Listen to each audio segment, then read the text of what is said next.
Good morning. Can we start with Saka? Is he rested, recovered, and good to go on the weekend? We will He's know. no doubt, is he? We will know now. We'll have a training session in a few hours, and we will know whether he's fit or not. And everyone else came through? Seems okay. Yeah. How happy did you go to bed on Wednesday night? And not just because you got the win, but you'd obviously taken a little bit of a risk with team selection, and they'd all come through for you. And how much did that help prove the worth of those players in what could be a really big few weeks for you?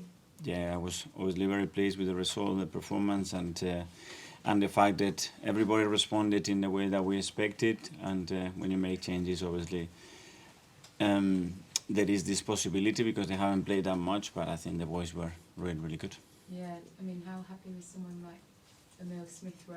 Did he come bouncing into training yesterday? Yeah, you could see that. But I think a good example is Reece as well. The previous game he was not in the squad, and the next game he's ready to start, and if someone doesn't react the way he did after you're not ready to perform. So I'm really pleased with that kind of reaction in the team, and obviously Emil, I think he was really, really strong in the game. When you look at the fixtures, it's obviously Brighton away first, and it's so tight, and you said you're going to have to be near perfect. I guess, do you look at the 4 away games and think, right there is where it can be won or lost? Yes, but at home as well, and we have the Champions League games, and we have some big games at home as well. So every game in this league is extremely difficult. You look at last night, what happened again, and everybody is just suffering to win because the level is so high, and we're going to have a really tough opponent against with Brighton. We know that. Prepare well and try to be better than them and try to win. You said last night, what did you have, 2 screens up, 1 screen up? Cheering, not cheering as you watched Liverpool? I was watching. You said you were going to be watching. Yeah, I was watching a bit of both, to be fair, and I stay till late because the game, especially the Chelsea Man United one, it was worth it till the end. It was fantastic. It's unbelievable that the league that we are involved in. It's just a joy that the level and the quality of the players and the show that they put in. It's just fantastic. Were you sitting there in your Sheffield United shirt? Sorry? Were you sitting there in your Sheffield United shirt? No. And just finally from me, rare start from Thomas Partey. He said afterwards, when he spoke, he said, "My head is here, I want to be here." I wondered about him. It's obviously been a really long progress to get him back. Now he is back. So how do you use him? And further ahead, he wants to stay. Is he somebody you'd like to keep? That he better has his head here because we are playing for big things, and that's what we expect, and we need him because he's a top player, a very important player for us, and you could see the other day on the pitch as well the impact that he can have for us. And further ahead, is there any progress that contracts up at the end of the season? Yeah, and he's our player. He's got 1 more year contract, and I'm really happy with him. Anita from the Premier League. Morning, Mikel. Hi. I wanted to ask you about Kai Havertz. He's now been involved in 12 goals. It's the most number of goal contributions he's made in a season in the Premier League. Just how pleased are you, especially given the tough start he had, the weight of the expectation with the fee surrounding his transfer? Yes, very pleased. He's got incredible qualities to occupy different spaces in the attacking phase, to thread the goal, to link up play, when you have to be more direct as well, to give you that layout as well.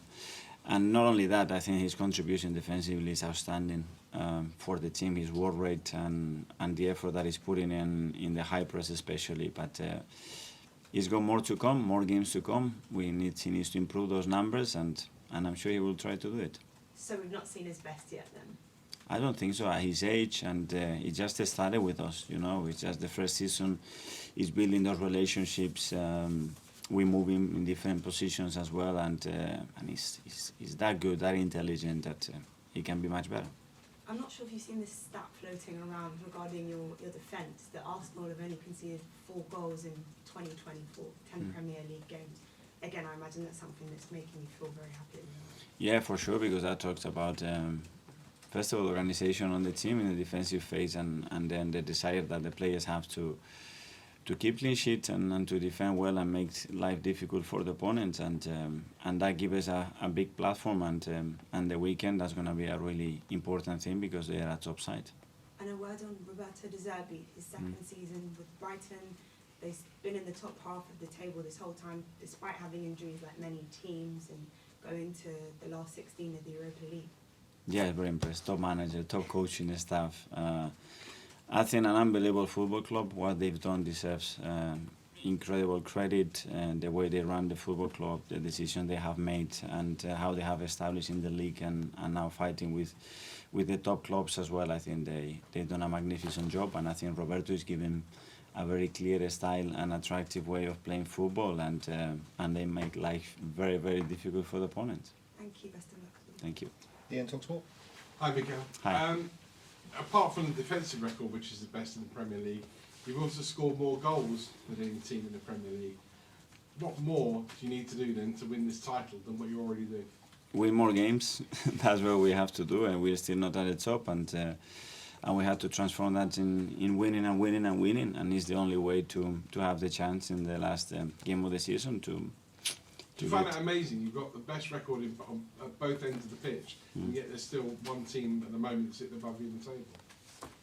This is the level. This has been the level now in the last 6 or 7 years in this league, and the margins are so small. And let's see. We will have to see those numbers at the end of the last game, and hopefully, if those are maintained, I think we'll have a good chance. Which of those records are you most proud of? The scoring one or the defensive one? Only the winning one.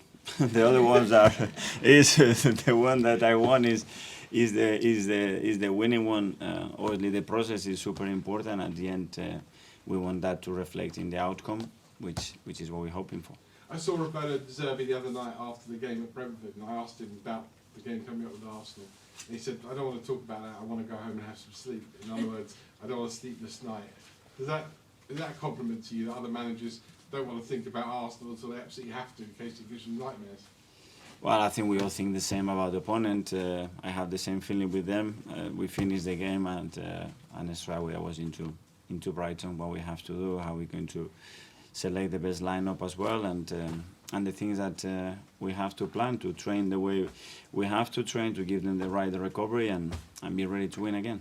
And last one, very quickly, personally, between now and the end of the season, you and City and Liverpool will all be playing at different times, probably always being able to watch it on the TV. Are you someone that will sit there and watch your title rivals, or will there be some afternoons, some evenings where you take the dog for a walk and you don't want to know the result, and you don't? How obsessive are you going to become with this title race? I don't know. I have to feel it. I think every game will be different. I think my wife and kids will have a big say on that as well. Because my little one would come and he wants to play with a Lego or go outside to play football with him or go to do something else. I think I will watch majority of parts of those games for sure, but for sure it will be with them. Good luck. Thank you. Jordan, Athletic. Hi Mikel. Just on your defensive record, we often talk about how you get your team to play in possession, but if we drill into what your coaching identity is, do we sometimes underestimate how much the focus is from you is on building, a defensive unit to stop the opposition playing first? Well, I think if you want to be dominant in games and you want to suffocate the opponent, you have to have the ball. In order to do that, when you have it, use it the best possible way with the maximum threat. And when you don't, try to win as quick as possible, as far as possible from the pitch. If you cannot do that, then you have to do something else. But they all know how important it is in football, but every phase of play, to be fair. Just looking